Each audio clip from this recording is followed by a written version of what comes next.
Good morning, everyone. Thank you for joining us for our Industry 4 in Action webinar, which is part of the Callaghan Innovation Industry 4 Demonstration Network program.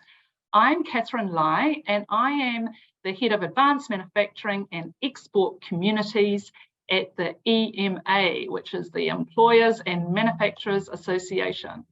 So the Industry 4 Demonstration Network program is a government initiative to help New Zealand businesses realise the benefits of a range of Industry 4 technologies, all designed to enhance manufacturing performance, output monitoring and control. So Industry 4 is a convergence of a range of clever, smart technologies like AR, VR, AI, 3D printing, industrial Internet of Things and digital twins.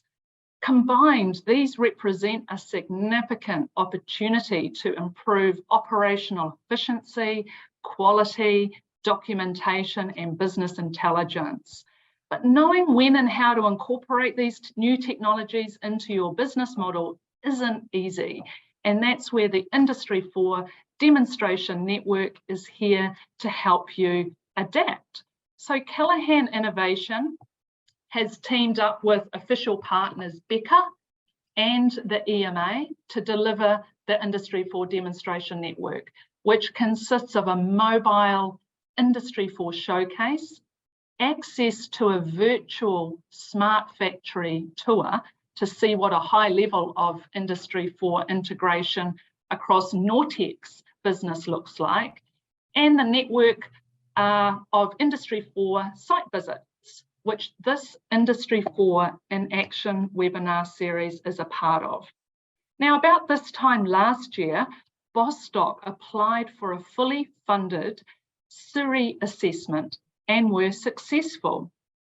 So Callaghan Innovation is funding opportunities provided by the EMA and LMAC to assess your facility for Industry 4 maturity. Using the internationally recognised Smart Industry Readiness Index, i.e. SIRI, we'll work with you to prioritise the key areas of focus to advance with Industry 4. And the result will be a high-level roadmap for how to start on this journey so you get maximum return from investing in these technologies. So why is this being offered? Well, many New Zealand manufacturers are not as productive as their international counterparts. So Industry 4 can help to improve this productivity, but only if focus is put in the right areas for your business. So this assessment is to help manufacturers in their Industry 4 investment decision-making to promote a successful early adoption, which creates to greater awareness and adoption throughout the country.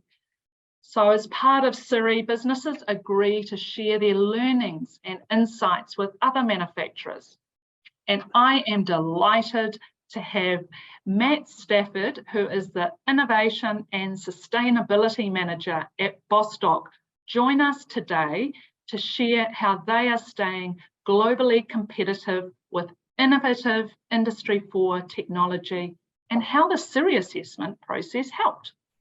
So Matt will share an overview of Bostock and share with us the role technology plays in ensuring they continue to deliver quality squash to Asian clients in spite of recent shipping and logistics issues and staff shortages caused by the pandemic and further exacerbated by Cyclone Gabrielle. So thank you, Matt, for joining us today and sharing your learnings with us. We acknowledge and appreciate that this has been a difficult time for the Bostock team and the region as you've been turning your focus to the recovery from the cyclone. To those of you who have joined us, if you have any questions through the course of the webinar, please do use the Q&A functionality, not chat, at the bottom of the Zoom screen, and I'll direct the questions to Matt at the conclusion of his amazing presentation. It's going to be great. So I'll now hand the baton over to you, Matt. Fantastic. Good morning, everyone. We're at Bostock, New Zealand. We're very grateful for the development of the Industry 4.0 network and the funding made available by Callaghan Innovation. So our Industry 4.0 journey started actually a few years ago, where I attended one of the Becker workshops with their little factory that was touring around the country. And then we were able to bring that mobile factory into the office here, and we set it up in the boardroom. And it's always quite, especially in a horticulture business such as Bostock, New Zealand, we've got a wide range of employees and a wide range of knowledge base, but having something that was interactive and to understand the wide array of technologies that are available was really beneficial for us to be starting to think about opportunities. So for those that aren't aware about Bostock, New Zealand, so it's a family-owned business, solely owned by John Bostock, and very great mission statement of trying to be a truly sustainable company, environmentally, socially, and financially. And the environmental part is a big part for us. So John and his late wife, Vicky Bostock, started growing conventional apples and conventional squash back in the 1980s. And as they gave birth, started to raise their 3 boys, they were a bit disheartened by the sprays that were being used around the family property. So they started working towards organic certification, and we've been organically certified for over 25 years now. The social thing is a very big part of what John is all about. And especially in our industry, where we're working with 450 RSC workers each year, and we're situated in Flaxmere and Hastings. So we've got a low socioeconomic base, we're trying to really keep as many local people employed in full-time work as possible, but it makes it tricky with the seasonal nature of our work. And obviously financial sustainability has been a big challenge given the last couple of years with COVID and seasonal conditions, which we'll talk a little bit more about, especially for this season. So it's a very diverse business. So started off with apples and squash, John's a go-getting entrepreneur and loves to have a crack at everything. So at the moment we have a large area of organic certified apple orchards in Hawke's Bay, all within the Heretaunga Plains. So we account for about 90% of New Zealand's organic apples being exported around the world. We have about 1,000 hectares of squash and pumpkins, which are exported to mainly Korea and Japan, 800 hectares of maize, and a lot of that maize, especially the organic certified maize, is going into the business that was inspired by John and Vicky's passion for organic growing. That fed through to the 3 sons, and the 2 eldest boys, Ben and George, then started Bostock Brothers Organic Chickens. So a lot of the organic maize is going to feed those chickens. Then we have onions, about 200 hectares. That was reduced significantly this year because of the seasonal conditions, but normally we're about 200 hectares, and we also have a small vineyard area holding as well. So starting off as a small grower and expanding into quite a large, diverse business, innovation's always been at the forefront of what John does, and he's really created a great culture and wanting everyone to embrace creative thinking and have the courage to try something new. So we're very lucky that we can adapt quickly to new opportunities and give things a go. So there's been failures through the years, but there's been some amazing success stories as well, and the core of the business has been built around those success stories. So when the opportunity came to look into what we could do from Industry 4.0 point of view, we've had quite a large scope as to look at what we could be doing across the business. So when we learned about the opportunity to go through the SURI assessment and check how ready we were to adapt some of these technologies, we focused on the squash side of our business, which is vertically integrated. But we had the approach that we could adapt some of these learnings across the wider range of the business. So squash is unique. It is a short export season. We were facing variable weather conditions, variable paddocks. We have a wide range of land that we're working in around Hawke's Bay, and the rotational nature of our cropping means that it's always hard to predict what we're going to be planting in what area each year. And then the crop's quite variable, so it's harvested all as one. So you've got a mix of shapes and sizes coming through into the pack house each year.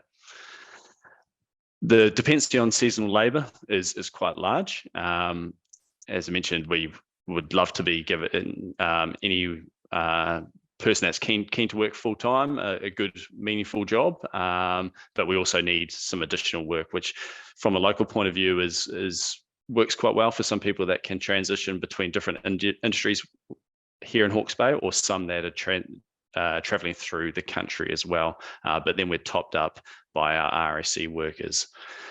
One of the beauties of the Bostock business is that we can keep a lot of people meaningfully employed. So they can be going from thinning in our apple orchards into weeding in our cropping fields, and then have some flexibility during harvest, moving between the different business units as well.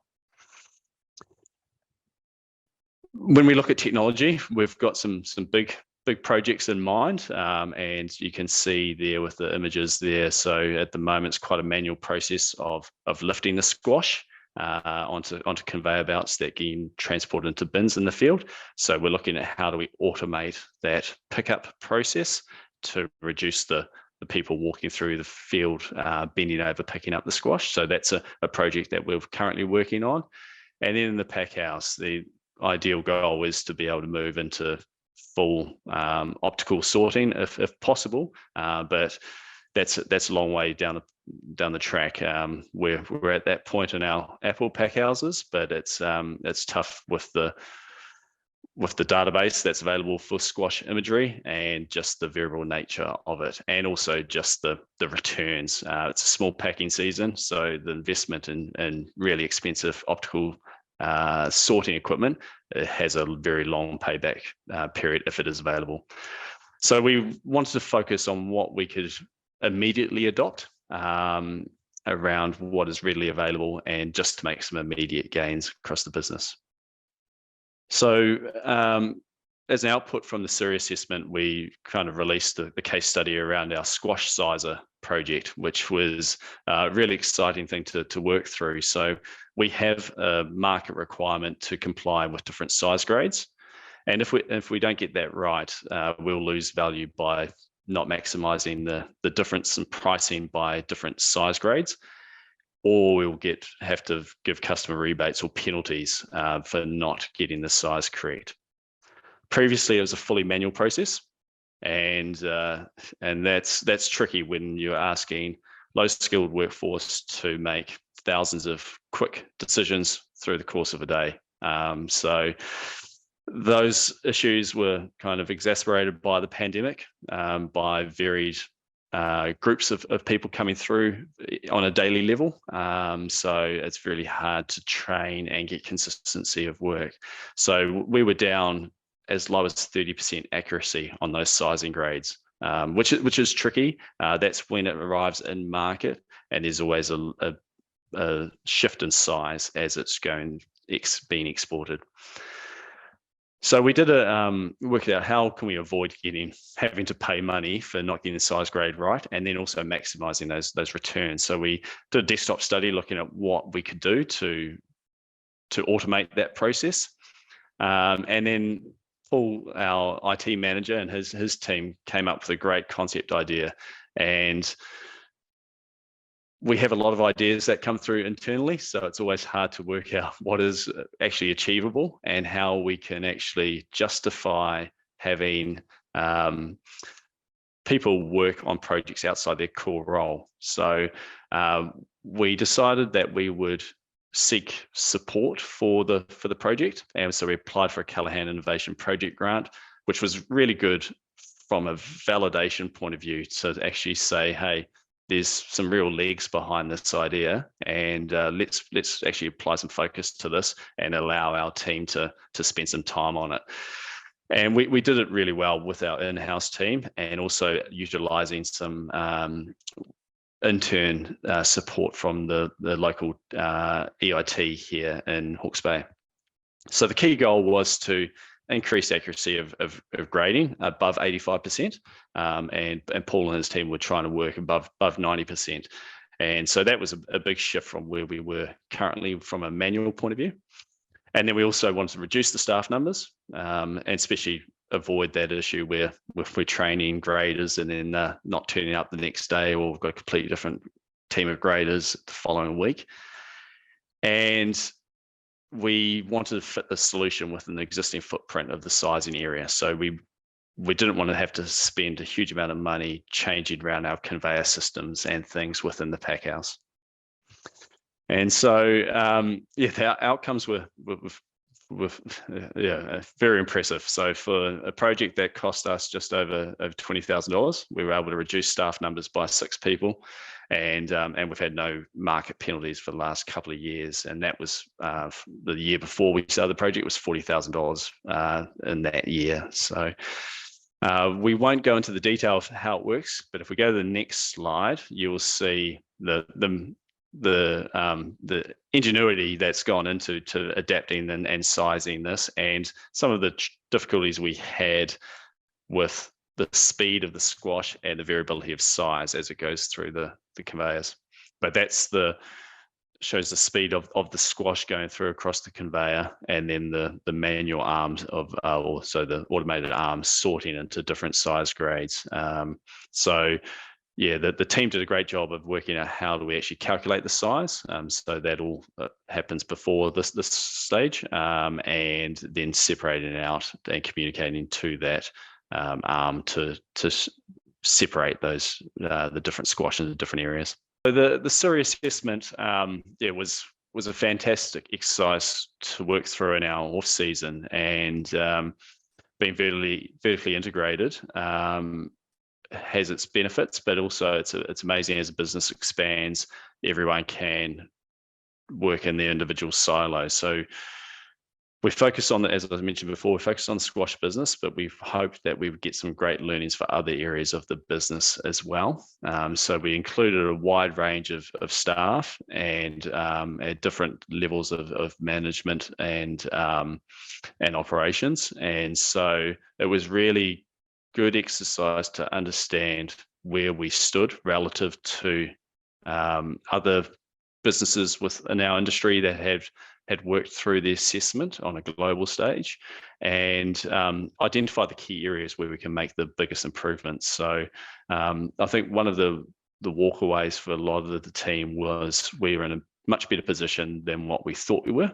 And yeah, there's, I think heading into it, there's a lot, especially around systems, there was a lot of planning for people purchasing different systems, but now I think we've kind of put that on pause a wee bit to understand how we can get our systems, our current systems, talking a little bit better. So we'll talk through the key areas that we're focusing on following that assessment. So we realized that the data we were collecting was actually pretty good. So we had developed an in-house system called JB Central, JB being John Bostock, and that tracked all of our growing information, all of our jobs that were happening across the different properties, all the property details, the consent details, the lease details, et cetera, et cetera.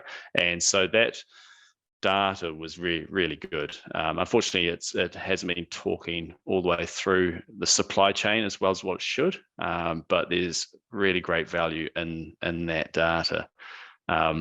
We've progressed really well in our cropping operations. So there's a screenshot there of what information we're getting from my John Deere. So we've got a big fleet of John Deere tractors, and yeah, that was a screenshot taken a couple of days ago where the guys are out in the process either harvesting or planting following maize.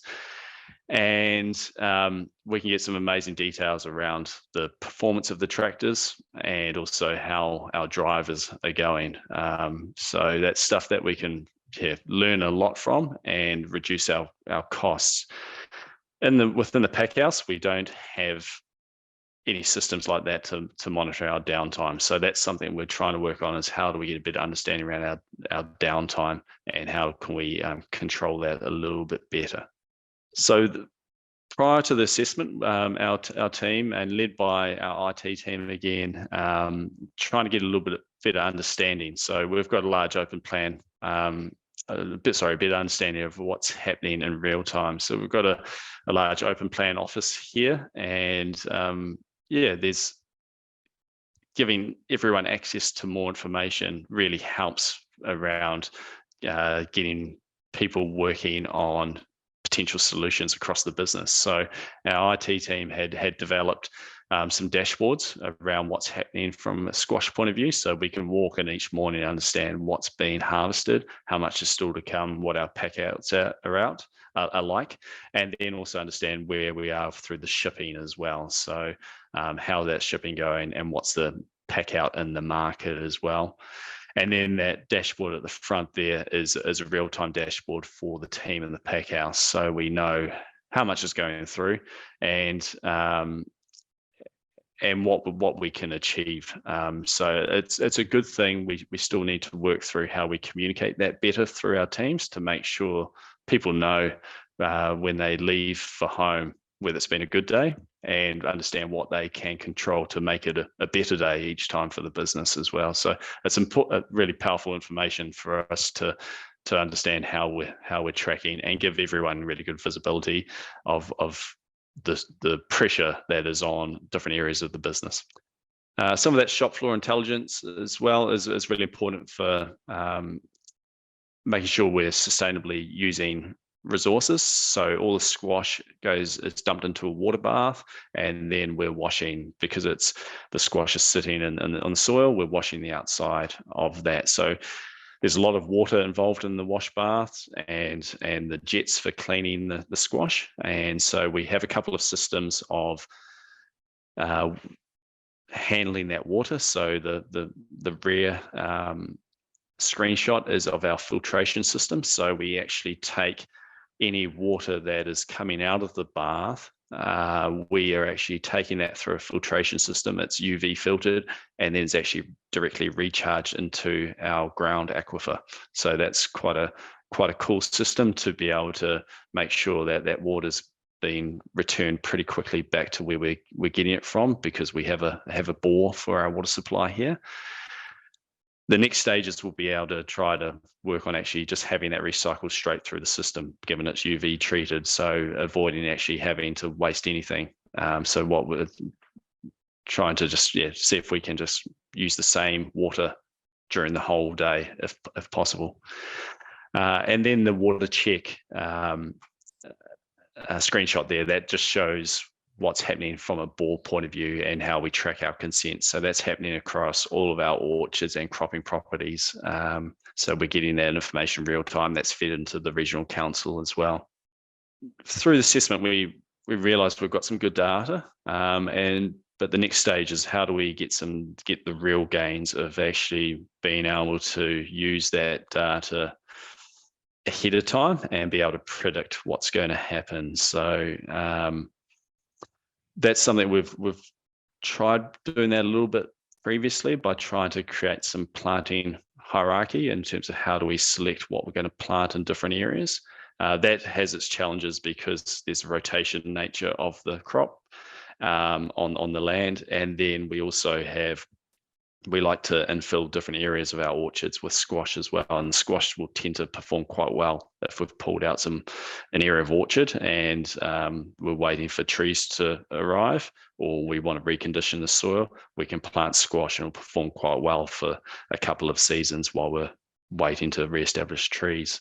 So it's always really hard to predict a couple of years out what land area will have available to squash. But we need to be able to adapt to that as much as we can. So we know we're coming out of La Nina, we're heading into El Nino now with the weather pattern. How do we look back at how these pieces of land have performed previously through El Nino conditions and the timing of operations for that? So how can we maximize the performance from our land for the next couple of seasons? That's a tricky thing to really think about, because we're coming out of our wettest season, and we look at paddocks that have been really wet and marginal, and we think, geez, we don't want to plant those again, but they may be absolutely perfect for the seasonal conditions that we're heading into this year. So it's really hard. So we want to make sure that some of those decisions are built around as much data that we have on hand as possible. The market opportunity is always a tricky one, because we've got local competitors, and understanding what customers want and what other supply countries are doing is a tricky one. But if we can get some more information around what our competitors are doing, what the other supply markets or countries have been doing, how their season's going, then we can work out whether we can dial up how much we plant, or change some of those decisions prior to establishing the crop. And then in market quality, there is still a bit of guesswork, and once we load up a container of squash, of how it's actually going to be packed in market, and what the percentage of rot is going to be during that part of the supply chain. So you'd think it would be quite easy, but there's so much variability coming out of each paddock that makes it pretty tough. So we do we've got a few projects working on how do we reduce rots completely from the system, and we did a really intensive study a couple of seasons ago looking at hot water baths for the squash to reduce the percentage of rot. But yeah, that's always very tricky to know how it's going to go from our pack house into the receiving country. And if we can get better visibility for everyone involved in the supply chain, we can maximize our returns there. So a key part of one of the kind of main focal areas that was identified by Frank Phillips when he came through and carried out the SIRI assessment is,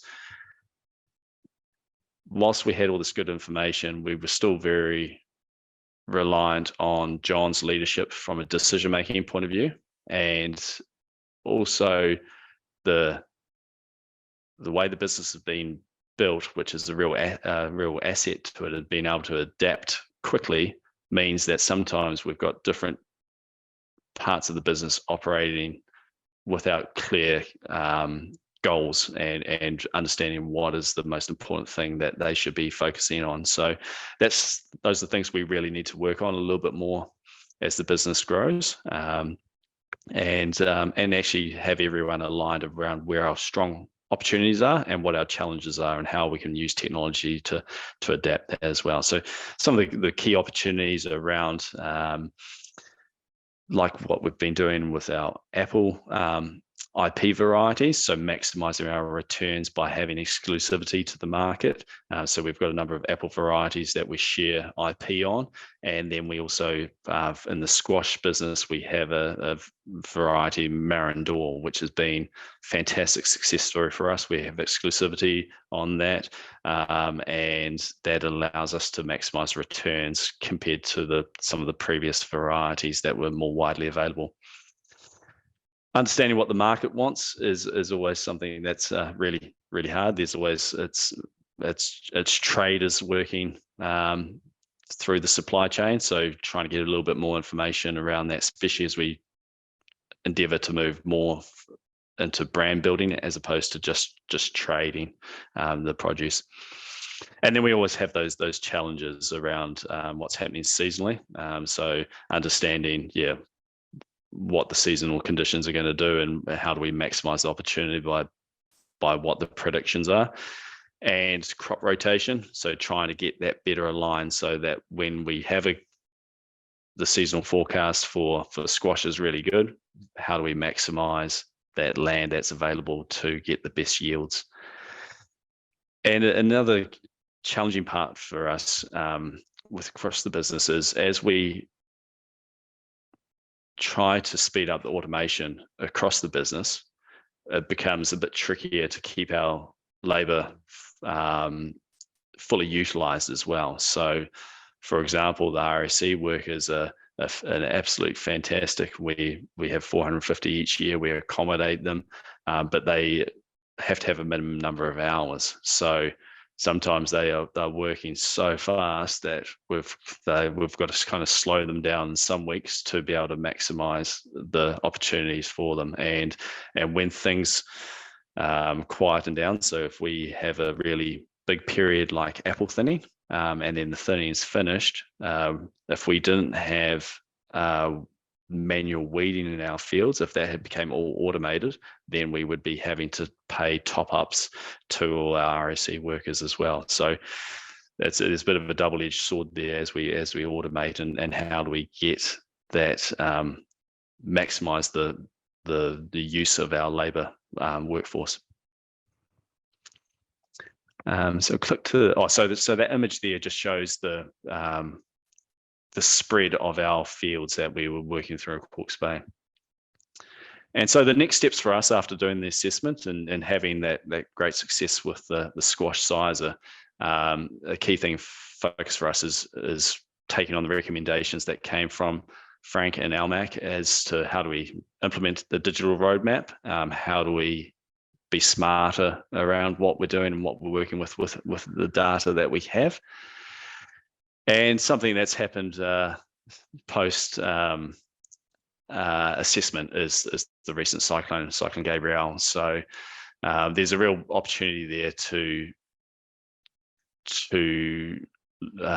take advantage of some of the adversity, and that's something that John has had great success on previously, where for example, organic apples went through a very tough time. He was able to really seize on that opportunity, and then actually started to specialize on that. So it takes a while to work through that process, but he had the vision that it was going to bounce back and put himself in the best possible position. So there's a photo there of our one of our cropping fields, and you can see the left-hand side is it's a well-planted block pivot irrigator, and then sadly right-hand side is the other half of the paddock now after Cyclone Gabrielle. So pivot irrigator was washed to sea, and we've got it's fields like that where you can see the sheer amount of silt and logs that are on that property.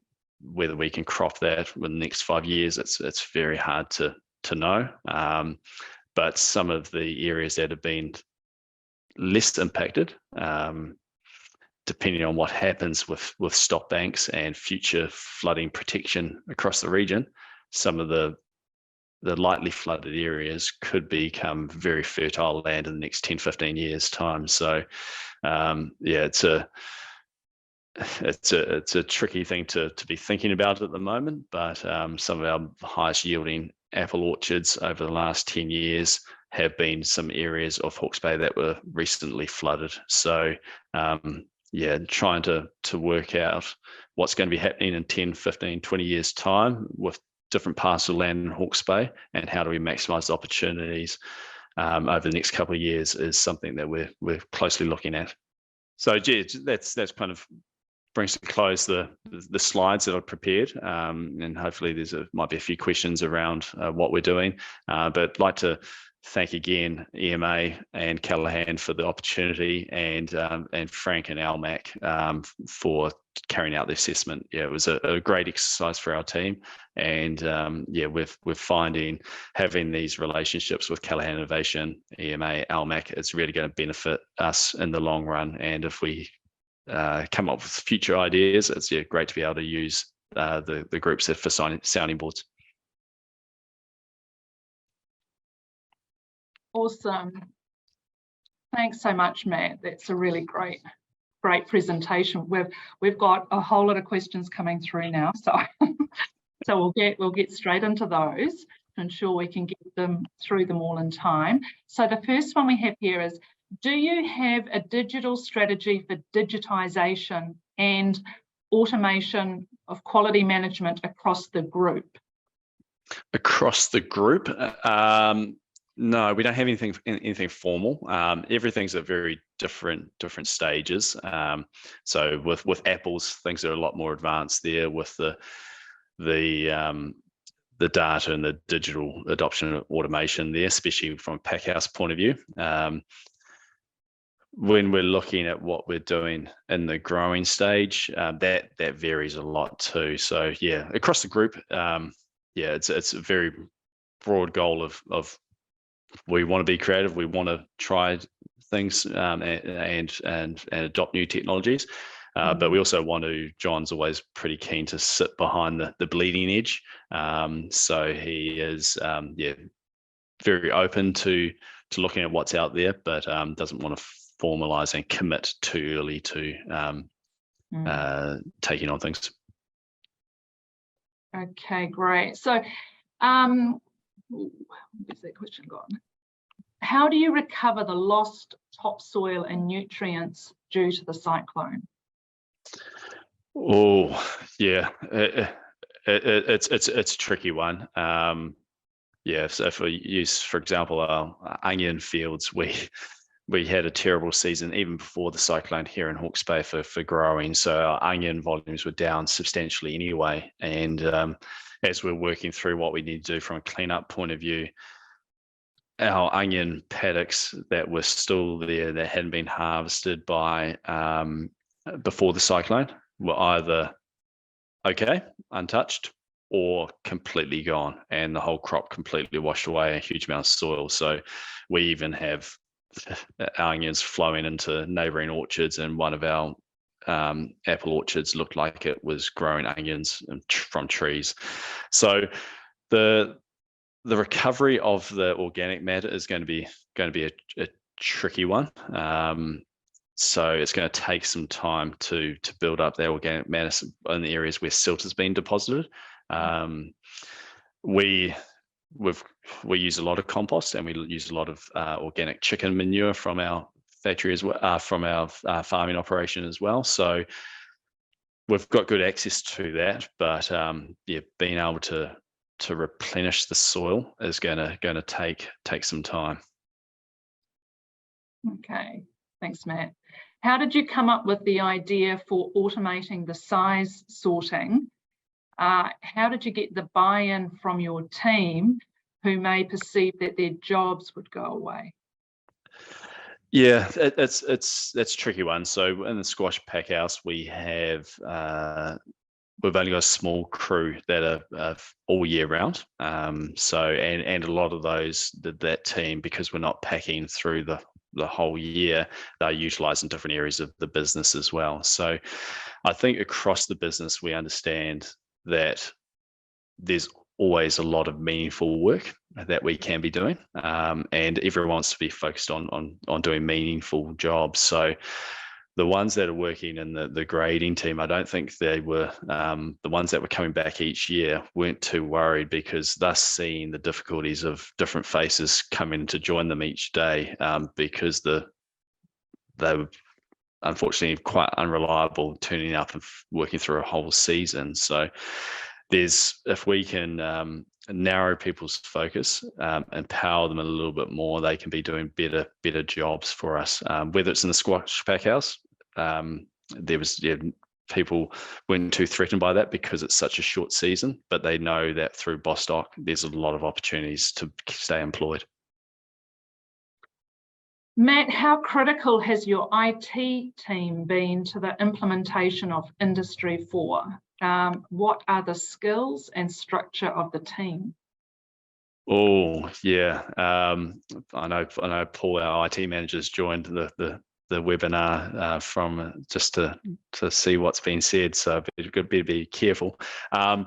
But yeah, we went in-house with our IT team probably about 5 or 6 years ago, and that's been a great asset for us to be adaptable, reduce costs for the systems, because we've got a really good team that's really capable, but it allows them to understand the business wider by seeing it happen on a daily level and dream up different projects.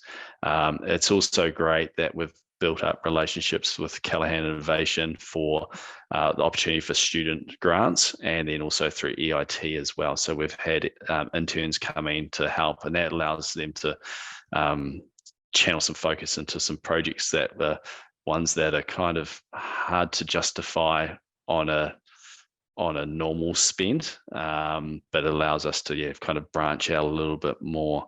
And that's the ideas that the team is generating is phenomenal. They are coming up with all sorts of different ideas each time. So it's really, really cool that we have our in-house team, and then we have these channels that we can pull an additional resource through the EIT, through Callaghan, to actually play around with those concepts a little bit more. Awesome. So on that, so do you have multiple projects running at the same time, or one at a time? Multiple projects. Yeah, multiple projects. So it's one of the beauties of the business is John is here all the time, John Bostock, and absolutely loves what he does. So even in my role, it's got a title, but it's a very broad role. And whatever John is thinking, we jump on in, and and if he catches thought of an idea that someone's had and really likes it, we all go down that path. So it's really good to have lots of different things on the go. But as the business grows, we do need to probably be a bit more project-based and a bit more focused on different areas to actually really achieve better outcomes on everything that we're doing. Yeah, I wrote a note actually, and I thought you must notice there must be some spin-off benefits, like in terms of retention, because you get different members of the team. You've got the graders and you've got the engineers all collaborating together, and it's quite rewarding when they can see their ideas coming to life. Yes, yeah, and it's great, the diversity of the business. It's always hard to make sure that everyone understands how good the business is and how diverse it is and the opportunities that are there. So John's is great at being able to identify good people and see that they will have great long-term opportunities within the business. And with our senior management team, we've had people really grow through different roles within the business. But it's pretty hard to be bored here, because there's so much you can branch out into and talk to everyone as well. So one of the really cool things we have here in Hawke's Bay, if anyone is coming through, is as John and his late wife Vicky were converting to organics, we still found that people were coming out of the pack houses with drinking their Coke and eating their pies for lunch. So he established an organic kitchen here. So we have chefs here preparing beautiful organic meals, which is subsidized for staff. And that's also open to the public as a cafeteria. But it's great to see our CFO sitting, who's also a director of the Bostock group, sitting with an engineer who has been working on repairing RSE vehicles and discussing what's happening around the business over lunch. So that stuff is really good to see. Everyone's interacting, sharing ideas, and I think it's got some great benefits for John in that most of the time people are actually talking about work. It may not be specifically what they're working on, but it's the wider concept of what's happening across the business, and the idea generation from that is phenomenal. Awesome. Have you looked at any productivity enhancers for your workers, mechanical assists or special tools / equipment? Yeah, so we're definitely looking into that. So the big focus has been on ideally automation, but some of the the other opportunities, we need to spend a bit more time looking at that. There's a little bit more development that happening within Apple pack houses, and avoiding people lifting things. But yeah, where possible, we are trying to reduce the manual nature of all the work that we are doing, to make sure that everyone is having a good, enjoyable day at work and leaving home in a healthy, or leaving work, going home feeling fit and healthy as well. So yeah, we haven't adopted too many of those, but we have been able to engineer out a lot of manual tasks across the business. Have you incentivized your team to adopt technology or offer up ideas? No, I think it's a genuine family business. So I think it's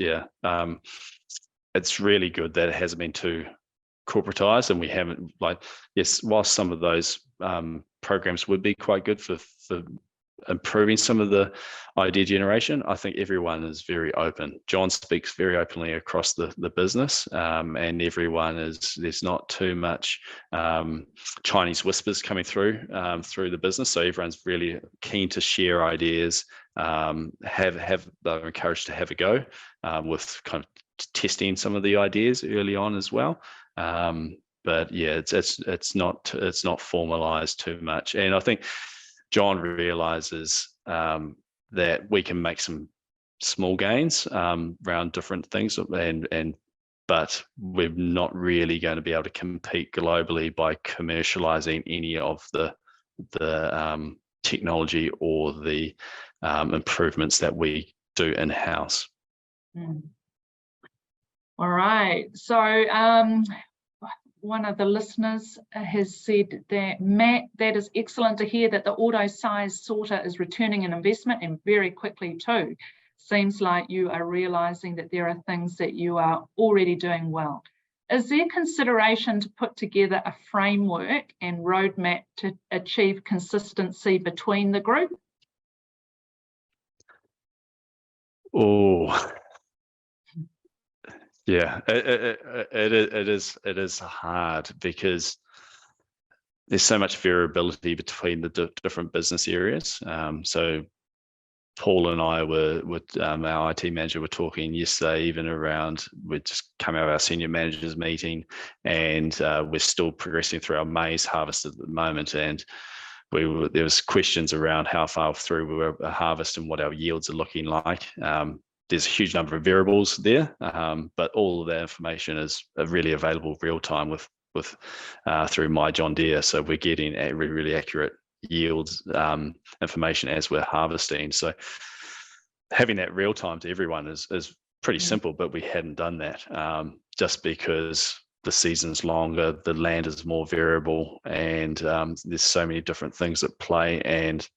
But we're probably losing opportunities by being able to make early sales based on what we know is coming in later, and adjusting price based on that. So that's stuff that we're behind in that area, but we've made good advancements in the squash area because we've made that information visible. The apple business is tricky. There's so much data there, so many different markets, so many different varieties, and we're dealing with a number of different pack houses. So that's some big improvements we can have there. But yeah, trying to formalize goals across those different areas is challenging. All right, we've got one more question in the chat. So how much time, I mean, I can talk through this, but it's good to hear it from you, Matt. How much time and effort was required from your team to run through the SIRI process? And how important was it to have the Eastern Institute of Technology, or EIT, interns help? So yeah, two separate areas there. So the EIT, EIT interns, very beneficial for us, and we've actually ended up employing some of those interns, and they've been able to really grow within the business as well. So once they understood what was available here, they've actually been able to kind of carve out quite specialized roles within the business, which was really good to secure that. So that's hugely invaluable. That was quite separate from the SIRI assessment itself. So SIRI assessment, we were engaged with Almac, and Frank Phillips was the representative for that. So it's Frank and the EMA through the application process had done a little bit of background and working with us to work out where we should focus within the business. So identifying the squash business seemed there was a collaborative decision to focus in that area first for us. Then the time involved, it's always hard to get your team, especially throughout the supply chain, blocking time out, and the timing of the season was really important. But yeah, I can't speak highly enough of Frank and the team Almac, because they were able to make it so much easier for me to rally our team and dedicate time. So I think the initial session was 2 days, but we were able to branch out further than just squash within those 2 days. But everyone that told me they were really time poor, they'd be able to give me an hour of their time. Suddenly, as soon as we started the process and they understood a little bit more about the assessment, even though I was sharing the information with them, it wasn't until Frank was here, talked with them, really empowered them in what they were doing and how they can contribute wider through that area of the business, that they saw the importance of it. And yeah, it was amazing. People that were saying that give you an hour, that's all I can give you. Quickly had the whole day free the following day. So it was really good. Great to be doing it face to face and being able to kind of quickly jump into different areas and explore those a little bit further. So it did take a bit of time. It was an hour season, and yeah, but 2 days in house, and then Frank did a few follow-up sessions, and but really tailored it well to different parts of the team to make sure that everyone was contributing and everyone was getting really good feedback as to why they were being involved in this and how it was going to have a flow and impact through the whole business. Cool. So you are absolutely committed to sustainability across all aspects of your business. So as head of innovation and sustainability, what technology have you started to use to support your sustainability strategy? Oh, it is a tricky one, because it's it's such a wide scope within the business. So from a sustainability point of view, we've had a lot of focus around technology around packaging previously, whether it's with chickens or apple packaging. Energy use, we can be better with that, but we've had solar panels on our squash pack house for quite some time. We need to be a bit smarter around the information and getting real-time data around our energy use. Again, it's quite hard when it's very seasonal, the work. So it's easier to do that around our cool stores and things that are running for a little bit longer time period. And then being smarter with the resource use, like we talked about the water, that's a really, really important thing for us to understand how we can maximize the use of our water from a plant uptake point of view, but minimize the impact we have on the surrounding environment. That's a tough one in Hawke's Bay at the moment, because the aquifer has been over allocated. And so, there's a real grey area as to what's going to happen to water allocations. So, we're still working through that, but getting all that information and understanding what our impact is really important. And then also flowing into that is, we've got some great work happening with real-time sensors coming out of tile drain systems to understand what's happening from a leaching point of view. And we've got a paddock that has gone from conventional to organic, and seeing changes in nitrate leaching has been really good to see. Tricky thing across how we share that across the wider business is those nitrate leaching, for example, is quite a local issue.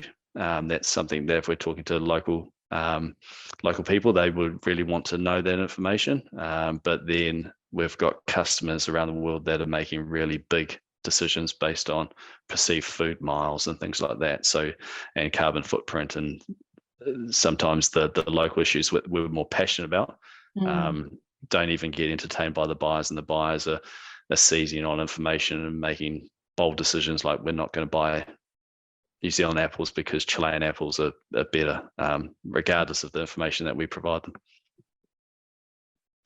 All right, we've got time for one more. You've done really well. Thanks, Matt.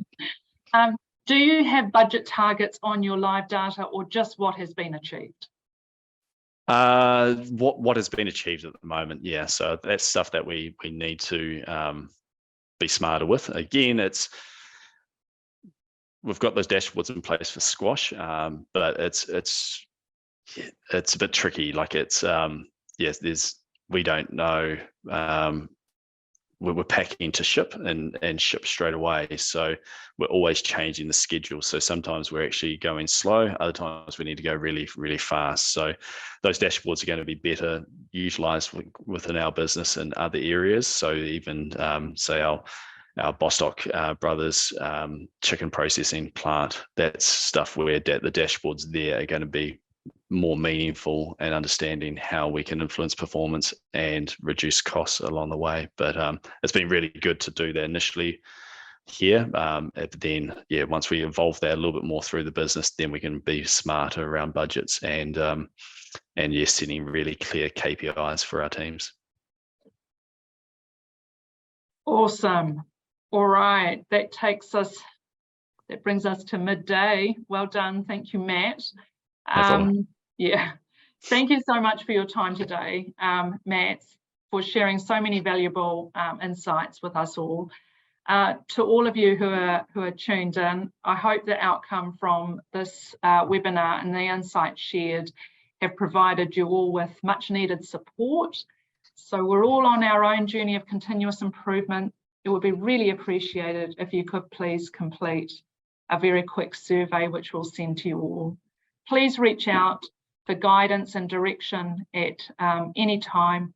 We're all working really hard to get you the information and advice and resources you need to support the manufacturing sector. There is so much amazing capability in business, so the more we can do to help support each other out there at the moment through these forums and activities that we're running, all the better. So please go to industry4.govt.nz to access all the events and activities we have scheduled for you over the next 3 months. Thank you and enjoy the rest of your day.